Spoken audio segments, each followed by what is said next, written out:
তারেক রহমানের মানে পক্ষ থেকে তোমার আমি বলতেছি যে এটা সমস্ত রকমের ব্যবস্থা করে দেবো। ওনার সাথে আমি কথা বলেই এই জায়গাতে আসছি এবং যার জন্য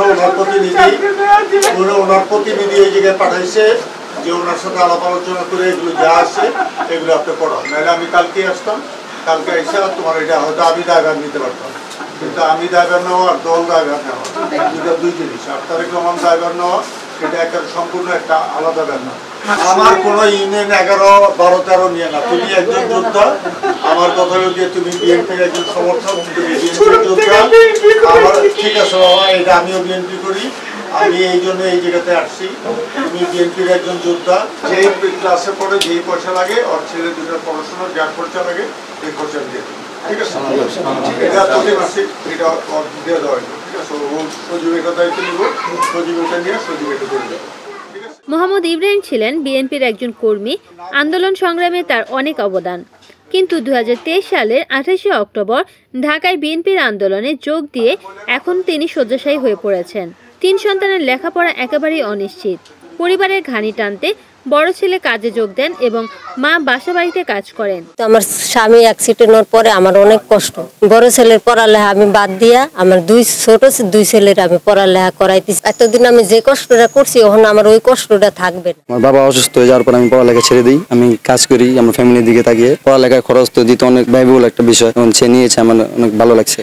এনএন টিভিতে এই সংবাদ প্রচারের পর বৃহস্পতিবার 26শে জুন দুপুরে সামাজিক যোগাযোগ মাধ্যমে খবর পেয়ে বিএনপির ভারপ্রাপ্ত চেয়ারম্যান তারেক রহমানের নির্দেশে প্রাইম গ্রুপের চেয়ারম্যান আবু জাফর আহমেদ বাবুল তার চিকিৎসা ও সন্তানের লেখাপড়ার দায়িত্ব সহ পরিবারের সকল দায়িত্ব নেন। এ সময় মোহাম্মদ ইব্রাহিমের বাসায় গিয়ে সাথে সাথে মোবাইলে কেন্দ্রীয় নেতার সাথে কথা বলে ঢাকায় পঙ্গু হাসপাতালে চিকিৎসার ব্যবস্থা করে দেন। আগামী রবিবার সকাল থেকে গুরুতর আহত ইব্রাহিমের চিকিৎসা শুরু হচ্ছে। এ বিষয়ে ইব্রাহিম জানান, টিয়ার গ্যাস মারছিল, মানুষের চাপ খায় দোতলা বন্ধ হয়েছে, তার নিচে আমি পড়ে রয়েছি।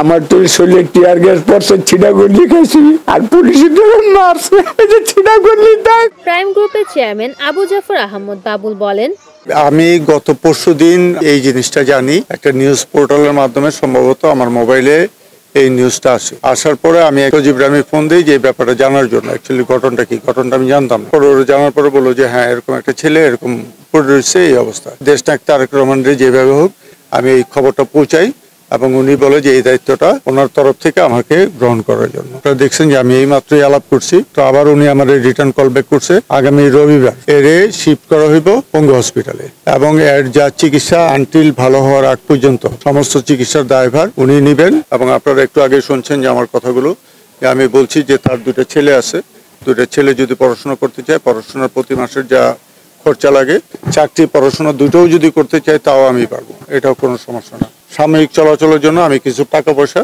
আমি দরকার হলে ওর কাছে দিয়ে দেবো না, আর এবং ওনারা আলাপ করে ঠিক করছে এই জায়গা থেকে পঙ্গুতে ট্রান্সফার করে নিয়ে যাবে। রিপোর্ট করেছেন সাগর খান, এনএন টিভি, নারায়ণগঞ্জ।